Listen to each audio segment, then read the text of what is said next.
Halloween season is here, which means it's the perfect time for a horror show binge. Today we are checking out the creepiest, most disturbing, and downright scary series Netflix has to offer. Welcome back, I'm Matthew, and this is CineGold. Our first series is one of the scariest shows you can find on Netflix. What if I dream that you sent us away into the dark and we get hurt? Really hurt? This is one of Netflix's best horror shows. It's called The Haunting of Hill House, and it's a classic ghost story about a family haunted by the house they grew up in. It's one of the most well-made and truly scary series that you can find anywhere. The house is packed with hidden ghosts, and the dark setting keeps you on edge the whole time. There's also a great mystery that makes it just as addictive as it is creepy. If you haven't seen The Haunting of Hill House yet, it's the perfect place to start your October horror binge. Next up is one of the most mysterious horror shows on Netflix. It's called Archive 81, and it's about a man who's hired to fix a bunch of old videotapes. But as he starts watching them, he finds strange clips about a dark and dangerous cult. Archive 81 is perfect if you like mystery mixed with horror. It has found footage, creepy cults, and some weird supernatural stuff that keeps you hooked until the very end. If you want something strange and different, Archive 81 is a great pick. Next up is one of the most intense zombie shows you'll find on Netflix. Is there anywhere that's safe?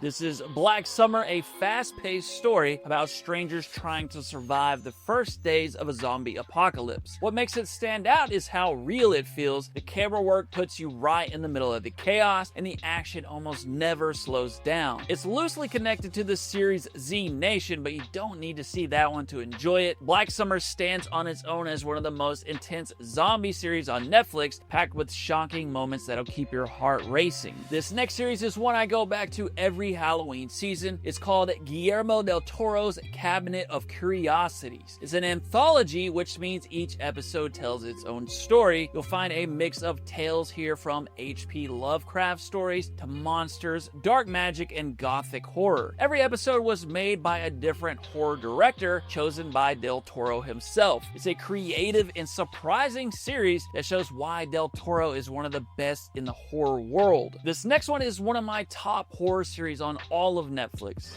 It's okay to just look at the world and say why, I don't understand. Why?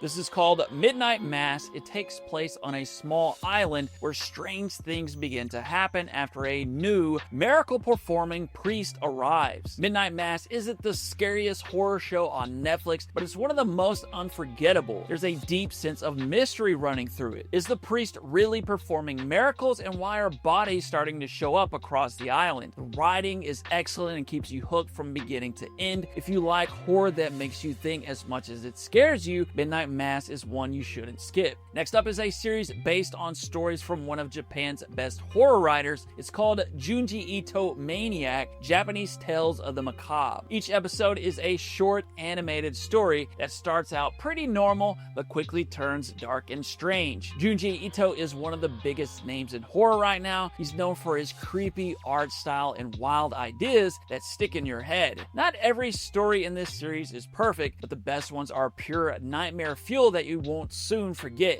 Next is one of the most well-written horror shows on Netflix. It's called The Fall of the House of Usher, and it's based on a classic story by Edgar Allan Poe. It's about a rich but corrupt family who find something supernatural is coming for them one by one. The show has a dark, gothic style with bits of humor and plenty of shocking moments. Each episode follows a different family member's fall, and watching it all unfold is both creepy and fun to watch. If you like horror that's dark and full of wild twists, The Fall of the House of Usher is a great pick. Next up is by far one of the scariest horror shows on Netflix. I will punish you.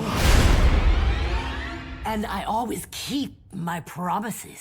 This is a French show called Marianne. It's about a horror writer who finds out the evil spirit from her books is real and is coming for her. Marianne is like a nightmare that feels real. It's filled with creepy scenes, scary images, and plenty of jump scares that will keep you tense the whole time. It's dark, unsettling, and full of that classic European horror feel. You can't watch it in every country, including the US, but if it's available where you live, Marianne is one of the best horror shows on Netflix for a good scare. Our next series is called The Haunting of Bly Manor. It comes from the same creator as a few others on this list, Mike Flanagan, one of the best names in modern horror. The show follows a young woman who takes a job caring for 2 children at a large country house, but she soon realizes something dark and strange is hiding inside. Bly Manor isn't as scary as Hill House, but it's just as strong. It's an emotional ghost story with plenty of eerie moments that will keep you on edge. If you like ghost stories that are more emotional than gory, The Haunting of Bly Manor is one you'll want to check out. The last series on our list is Monster, a true crime show that tells the stories of real killers who shock the world. The 3 seasons so far cover serial killers Jeffrey Dahmer and Ed Gein, as well as the Menendez brothers who were charged with killing their parents. The horror in this series comes from how real it is, showing the dark and disturbing action of some of history's most famous criminals. A 4th season about axe murderer Lizzie Borden is also on the way. If you're in the mood for something shocking and intense, Monster is a series well worth checking out. And that is our list for today. What are your favorite horror series on Netflix? Let us know down in the comments. Thanks again for watching, everyone. I will see you again soon.